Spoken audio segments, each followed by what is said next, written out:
Il est 19 h à Kinshasa, Madame, Messieurs, c'est l'heure de vous informer.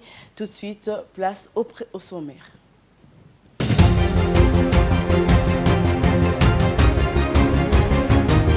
Les victimes de bombardements rwandais sous le camp de Mugunga seront inhumées le samedi. Une délégation du gouvernement central conduite par le ministre des Affaires sociales et celui des droits humains séjourne depuis ce jeudi à Goma, dans le Nord Kivu. L'élection et l'installation de membres du bureau définitif de l'Assemblée nationale auront lieu samedi 18 mai courant. Ceci ressort du communiqué du président du bureau d'âge de cette institution, Christophe Mbosso, publié mercredi 8 mai dans la soirée. Le gouvernement congolais a, par le biais de la ministre en charge de l'environnement, Eve Bazaïba, recommandé à la population d'éviter d'être énervée pendant cette période de canicule qui sévit dans plusieurs villes de la RDC, dont la ville-province de Kinshasa. Le président kenyan William Ruto a décrété la journée de vendredi férié. Elle sera consacrée à l'hommage aux 238 victimes des inondations qui ont frappé le pays. De pelleteurs ont détruit des maisons dans les quartiers informels de Matare et Makuru à Nairobi au Kenya. Une fois de plus, bienvenue dans ce journal. Mercredi 8 mai, à la Cité de l'Union africaine, le président Félix Tshisekedi a échangé avec une délégation du Fonds monétaire international FMI conduite par Calixte Aoki-Possi, chef de cette délégation. C'était dans le cadre de la clôture de la 6e revue du programme économique et financier de la République démocratique du Congo. Michel Ramazani pour le commentaire. Le président de la République démocratique du Congo, Félix Tshisekedi, a reçu le mercredi 8 mai une délégation du Fonds monétaire international avec à sa tête Calixte Aoki-Possi, le chef de mission, dans le cadre de la clôture de sa 6e revue du programme économique et financier de la République démocratique du Congo. Au regard des engagements qui ont été pris et des progrès réalisés, j'ai le plaisir de vous annoncer, comme je l'ai annoncé au président, que notre mission et les autorités sont tombées d'accord. Nous avons trouvé un accord que nous allons présenter ensuite à notre direction générale pour approbation et ensuite ce sera discuté par le conseil d'administration pour conclure la 6e revue.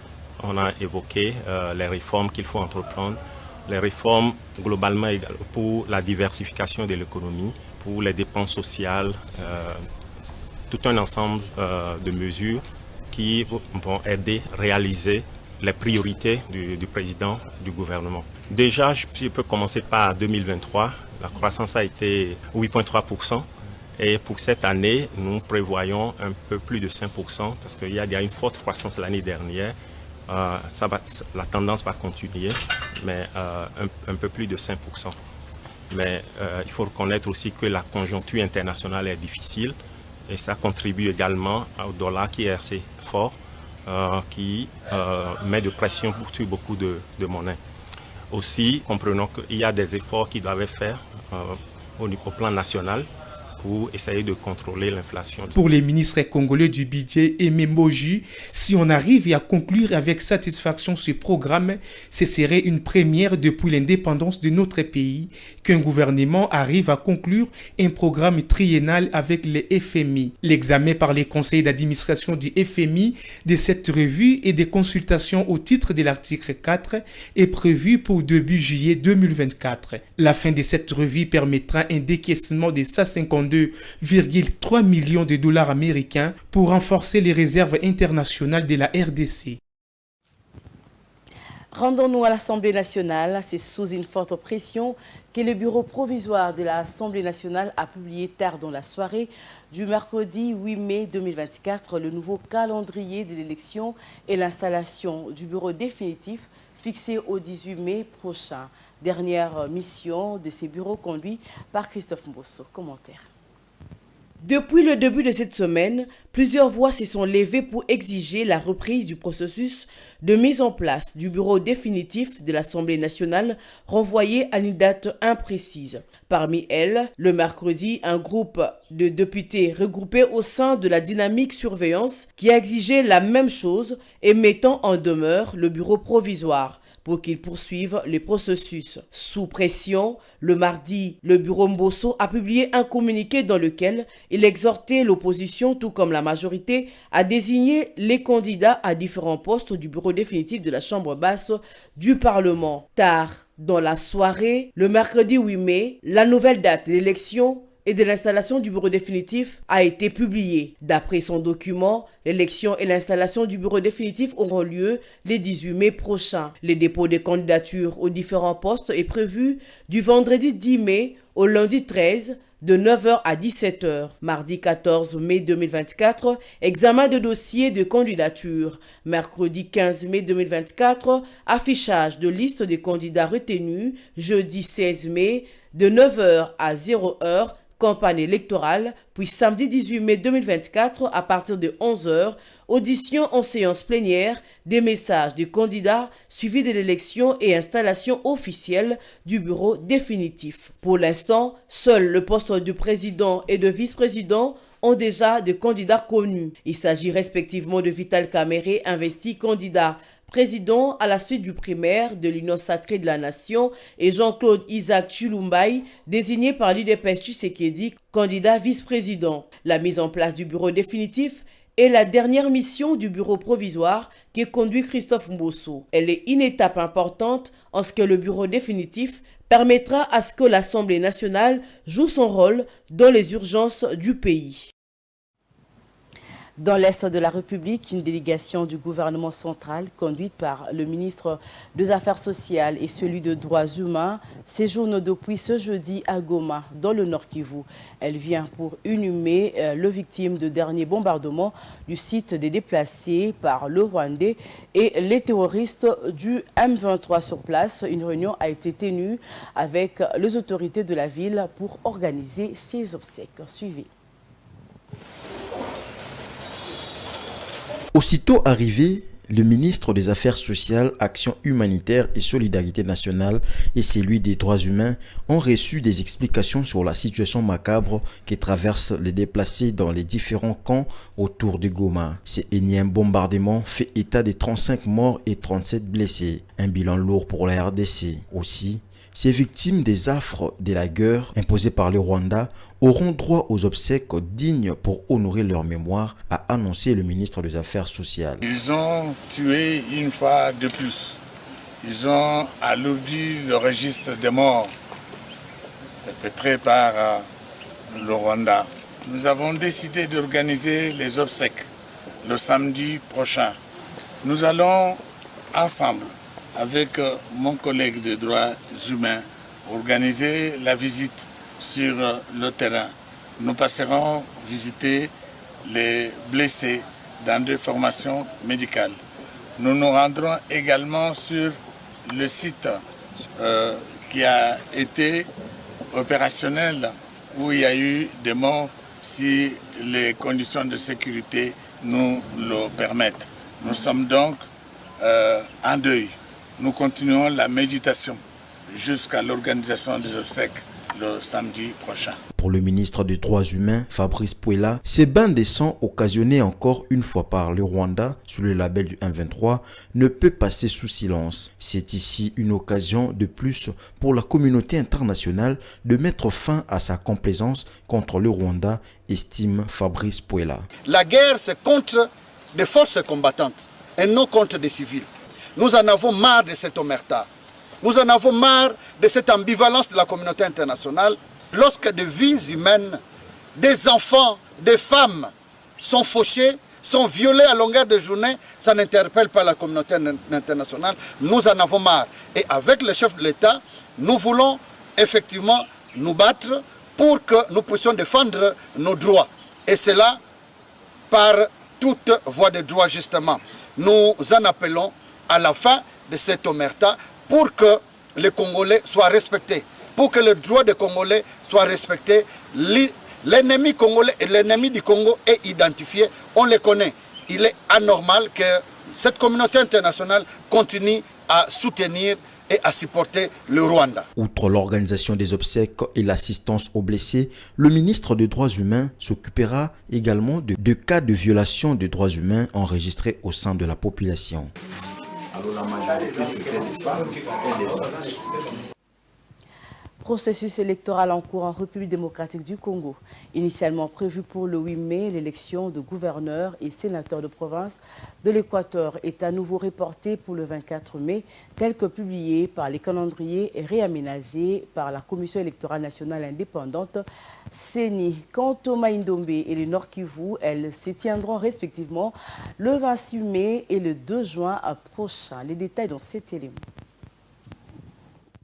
C'est pour la deuxième fois les élections de gouverneurs et sénateurs de province de l'Ituri et de l'Équateur qui devaient avoir lieu le mercredi 8 mai sont à nouveau reportées au 24 du même mois, tel que publié par les communiqués de la Commission électorale nationale indépendante. Si la centrale électorale n'a avancé aucune raison de ces reports pour la province de l'Équateur, elle l'explique tout de même pour la province de l'Ituri, notamment par la décision de la Cour d'appel de la dite province le 24 janvier dernier portant annulation partielle de résultats des élections de députés provinciaux, son constat sur l'inéligibilité de 2 élites telles qu'avait précédemment décidé la Cour constitutionnelle et sa décision à la CENI de procéder à une nouvelle attribution de sièges dans les circonscriptions électorales de Bunia-Ville, d'Irumu, ainsi dans celles où les regroupements alternatifs chrétiennes pour le Congo a présenté des candidats. Rappelons que la province de l'Ituri, encore sous état de siège, n'est concernée que par les élections des sénateurs. De 26 provinces de la RDC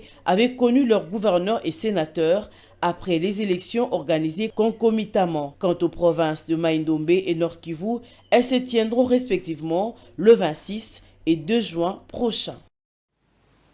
Parlons environnement dans ce journal. Depuis début mars, avril et maintenant mai, la chaleur est fortement ressentie dans certains coins de la République démocratique du Congo, notamment à Kinshasa, où le thermomètre affiche jusqu'à 37 degrés, mettant en mal les vécus quotidiens de population. Face à cette montée des chaleurs et des canicules, le gouvernement central, par le biais du ministère de l'Environnement, a rappelé à la population congolaise quelques mesures préventives pour se protéger contre les effets néfastes de la chaleur. Suivez.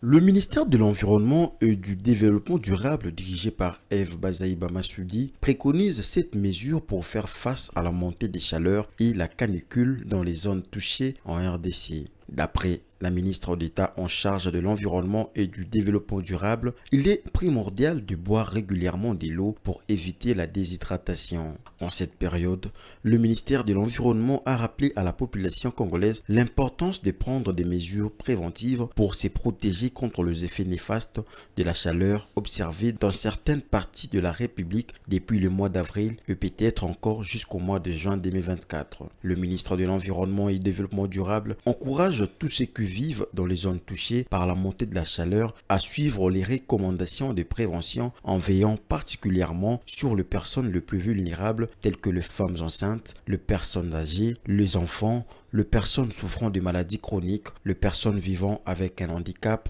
les albinos et toute personne exposée à des risques accrus des complications liées à la chaleur. Il est primordial de boire régulièrement et suffisamment de l'eau pour éviter la déshydratation, la prise d'alcool et d'autres boissons gazeuses et à éviter. Restez le plus possible à l'ombre ou dans un endroit frais. Veillez à vous protéger du soleil en portant un chapeau, des vêtements légers et des couleurs claires ainsi que des lunettes de soleil si possible. Essayez de limiter vos activités à l'extérieur pendant le pic de la chaleur, généralement entre 12h et 15h. Évitez la nervosité, gardez votre sérénité pour bien contrôler la tension artérielle et ne pas avoir de maux de tête. Surtout, prière d'assainir votre environnement car la saleté et la chaleur polluent l'air et sont préjudiciables à la santé. Par ailleurs, le ministre de l'Environnement et Développement durable souligne également l'importance de notre engagement collectif en faveur de la lutte contre le réchauffement de la planète Terre. Face aux défis posés par les changements climatiques, Eve Bazaïba estime qu'il est impératif d'agir ensemble pour protéger l'environnement et assurer un avenir durable pour les générations futures. La plantation d'arbres contribue non seulement à atténuer les effets du changement climatique en absorbant le dioxyde de carbone de l'atmosphère, elle favorise également la restauration de la biodiversité et améliore la qualité de l'air que nous respirons. Merci de suivre ces conseils pour rester en pleine forme. Parlons sécurité à présent. Les forces armées de la République démocratique du Congo contrôlent les territoires de Kalehe au sud Kivu, précisément dans les zones limitrophes, ainsi qu'au territoire de Massissi au nord Kivu, malgré les bombes larguées par l'ennemi le mardi 7 mai. Et les activités se déroulent normalement, a affirmé le secrétaire administratif de Bouzi, contrairement aux rumeurs qui faisaient état de la présence de rebelles du M23 RDF dans cette zone. Malgré les déplacements de la population à Ngungu, Lukala et Numbi, nous rapporte Josely Massial. Les rumeurs faisant état de l'occupation du territoire de Kalehe par les rebelles de M23 RDF sont tout à fait fausses. Le secrétaire administratif de Fizi vient de lever les zones d'ombre en affirmant que Fizi ainsi que toutes les zones limitrophes avec le territoire de Massissi sont sous le contrôle des forces armées de la République démocratique du Congo. Kalehe est calme malgré les bombes larguées par les rebelles du M23 RDF. Il y a juste une psychose au sein de la population suite aux détonations entendues, va ajouter le secrétaire administratif. Pour rappel, une bombe était tombée dans les collines de Boulagizi, dans le village de Murambi, territoire de Kalehe. Cette bombe a fait 7 morts dont 2 hommes, femmes et 2 enfants, ainsi que 6 blessés. Actuellement, les activités tournent normalement. Les FARDC contrôlent tout et leur présence est renforcée sur les lignes des combats. Les autorités administratives et humanitaires sont présentes dans ces contrées. Dans les chapitres de commémoration, le monde entier célèbre chaque 8 mai de l'année la journée mondiale de la Croix-Rouge et du Croissant-Rouge. Cette année, la célébration avait pour thème « Faire vivre l'humanité ». En marge de cette journée, des secouristes de Boma au Congo central ont été déployés dans les hôpitaux de la ville pour faire de dons de sang. Une action initiée par les présidents nationaux de la Croix-Rouge en attendant la célébration officielle de cet événement fixé pour le samedi 11 mai 2024 au niveau local. Plusieurs autres activités seront organisées car ces bénévoles de Boma se démarquent également dans les visites des différentes prisons où ils désinfectent ces lieux de détention et procèdent à l'enterrement des indigents. Suivez Marc Nimi Mwaka, président de la Croix-Rouge de Boma. Alors, le président national a pensé que pour que la journée puisse être vraiment très marquée, il faudrait que les services à travers la RDC passent dans certains hôpitaux pour donner du sang de manière bénévole, du moins des hôpitaux qui ont les banques de sang. Et pour respecter cet ordre-là, j'ai ordonné à nos sécuristes de Boma de passer dans les hôpitaux de la ville de Boma. Vous avez vu l'engouement, tout le monde est là et en train de circuler pour donner bénévolement ce sang-là. Mais cette fête qui va avoir lieu aujourd'hui, pour nous, comme c'est jour ouvrable, la fête est reportée pour ce samedi le 11. Il y aura un grand défilé sonore et puis il y aura des discours, des manifestations devant la maison communale de Kalam. En santé, la Fondation HJ Hospital se lance dans la fabrication des prothèses et la prise en charge de personnes à mobilité réduite pour une distribution gratuite de prothèses orthopédiques aux personnes vivant avec handicap. Une initiative qui a été saluée par la ministre déléguée des personnes vivant avec handicap, Irène Essambo Diata. Laetitia Moulalou pour ses commentaires. Un partenariat scellé entre le ministère des Personnes vivant avec handicap, des personnes vulnérables et HJ Foundation dans l'accompagnement orthopédique des personnes vivant avec handicap. De manière gratuite, des prothèses orthopédiques seront servies au PVH par HJ Foundation pour favoriser l'inclusion sociale de ces derniers pour participer dans une large mesure à l'amélioration de leur quotidien, une façon de répondre à la vision du chef de l'État, Félix Tshisekedi, qui fait de ce processus l'une des priorités sociales telles que l'explique la ministre chargée des personnes vivant avec handicap et autres personnes vulnérables, Irène Essambo Diata. La RDC a connu une révolution dans le secteur du handicap, en ce sens que c'est un secteur dont la gouvernance est en train d'être améliorée. Alors, depuis ce temps-là, nous sommes en train de voir comment organiser les services, l'accès aux services sociaux de base et même l'accès aux services de santé pour les personnes avec handicap. Et HJ Foundation est parmi les partenaires qui apportent beaucoup de services à ces catégories de personnes avec handicap. Déjà ce matin, 2 leaders des associations qui vont recevoir chacun une prothèse par rapport à son handicap. Pour atteindre les objectifs fixés, les PVH se trouvant en province seront également bénéficiaires de cette action, a rassuré à l'opinion la coordonnatrice de HJ Foundation. Toutefois, l'initiateur de HJ Foundation n'en est pas à sa première action sociale. D'autres gestes caritatifs ont déjà été posés dans la lutte contre certaines maladies extrêmement dangereuses. Les 2 parties ont visité l'atelier où sont fabriquées ces prothèses orthopédiques. Et dans les chapitres culturels, Plastiki, c'est le nom de l'exposition des œuvres d'art initiée par 4 artistes plasticiens ouverte au public le mardi 7 mai 2024 à l'Institut français de Lubumbashi dans le sud de la RDC. L'objectif de cette exposition est de sensibiliser le public sur les dégâts des déchets plastiques sur l'environnement et la santé. Une seconde vie peut être donnée à ces déchets qui polluent l'environnement. C'est un reportage de l'agence congolaise de presse.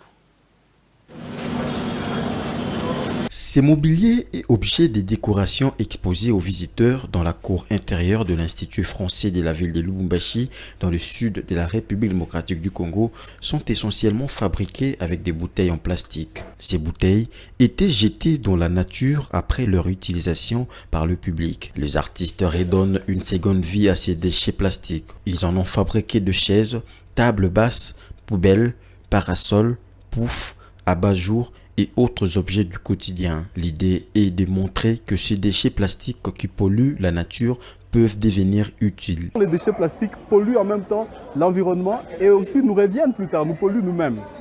C'est comme ça que nous avons eu l'idée de faire quelque chose avec ces bouteilles plastiques, quelque chose d'utile avec ces bouteilles plastiques. Le public qui visite cette exposition salue cette initiative de ces artistes engagés pour la sauvegarde de l'environnement. Les visiteurs sont aussi émerveillés par la créativité de ces artistes et par le message véhiculé derrière. Si à partir de là, on arrive à se poser une vraie question de la gestion de nos déchets plastiques, et vous le savez, le Lubumbashi est en proie à ce problème de gestion de déchets plastiques qui, par après, provoque autant de problèmes en termes d'inondation et d'encombrement de terrain, à cause justement du bouchage des canaux et voies de drainage des eaux usées. Et donc aujourd'hui, grâce aux artistes, nous sommes sensibilisés sur cette question et vous avez vu le côté utilisation du slam qui est cette manière pour les artistes de s'exprimer, de nous montrer exactement que c'était un vrai problème de société. Aujourd'hui, on en a conscience. Et donc ça, c'est quelque chose qui me touche. C'est une très bonne idée. C'est une idée qui tombe à pic parce qu'on a vraiment besoin de trouver un système de recyclage, de comment traiter les déchets au Congo. Et aussi, en même temps, il y a aussi ce côté esthétique. Ils ont redonné une autre vie à ce plastique. Il y a moyen de redonner une autre vie au plastique à moindre coût, qui va aussi servir pendant plusieurs années. Comme on dit que les sachets se dégradent très difficilement, pour moi, c'est vraiment une très bonne idée, une très belle expo. Un vidéaste, un photographe et quelques artistes plasticiens ont mis chacun la main à la pâte pour réaliser ces œuvres à exposer au public. Une façon pour eux de non seulement débarrasser la ville de Lubumbashi de déchets qui polluent son environnement, mais aussi le valoriser et leur donner une seconde vie. Ces artistes comptent pérenniser cette activité pour sensibiliser plus de gens.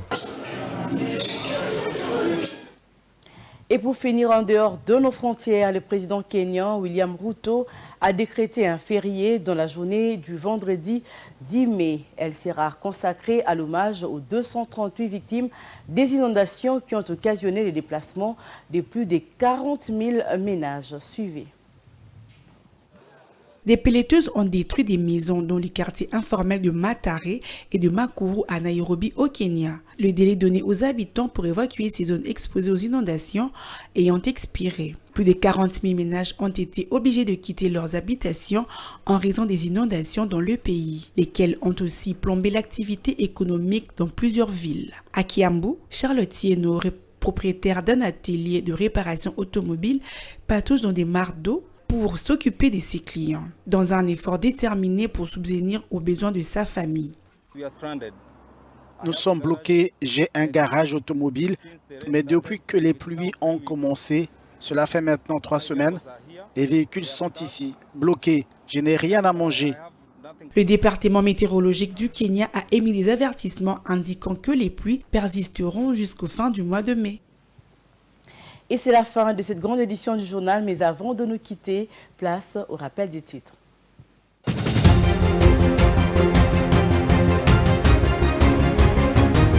Les victimes de bombardements rwandais sur le camp de Mugunga seront inhumées le samedi. Une délégation du gouvernement central conduite par le ministre des Affaires sociales et celui des droits humains séjourne depuis ce jeudi à Goma, dans le Nord Kivu. L'élection et l'installation de membres du bureau définitif de l'Assemblée nationale auront lieu samedi 18 mai courant. Ceci ressort du communiqué du président du bureau d'âge de cette institution, Christophe Mbosso, publié mercredi 8 mai dans la soirée. Le gouvernement congolais a, par le biais de la ministre en charge de l'environnement, Eve Bazaïba, recommandé à la population d'éviter d'être énervée pendant cette période de canicule qui sévit dans plusieurs villes de la RDC, dont la ville-province de Kinshasa. Le président kenyan William Ruto a décrété la journée de vendredi férié. Elle sera consacrée à l'hommage aux 238 victimes des inondations qui ont frappé le pays. 2 pelleteurs ont détruit des maisons dans le quartier informel de Matare et Makuru à Nairobi au Kenya. C'est par ici que se referme cette édition du journal. Merci à toute l'équipe rédactionnelle. Demain, retrouvez Merveille Louabeya pour la grande édition. D'ici là, bonne suite de programme sur Mondico Télévision. Bonsoir chez vous.